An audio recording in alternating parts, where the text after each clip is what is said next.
Du raisin à parfaite maturité. Premier coup de sécateur, premier contact avec la vigne. A priori, les vendanges se présentent bien. Les jeux sont un peu faits, on va dire, parce que bon, le soleil était là, on a eu un peu de pluie un peu juste avant d'attaquer la semaine de vendange, ça a fait un peu gonfler la grume, donc c'est plutôt positif, quoi. Plutôt positif malgré les gelées qu'il y a pu y avoir. On se plaint pas.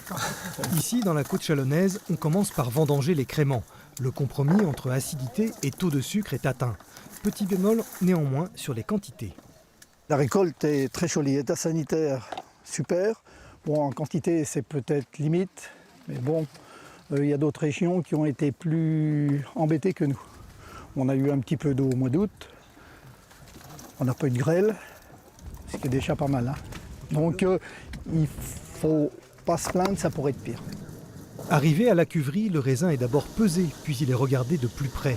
Premiers contrôles sanitaires et mesures, les constatations sont plutôt rassurantes pour la suite des vendanges. Nous avons pris le degré potentiel du jus de raisin pour mesurer le taux de sucre présent naturellement dans le fruit. La période estivale semble avoir été plutôt profitable à la vigne. Cet été a été très ensoleillé et l'état sanitaire de manière générale est très très bon.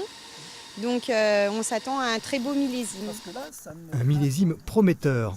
Concernant les vins tranquilles, la date de démarrage des vendanges se situe autour du 4 ou 5 septembre pour les plus précoces.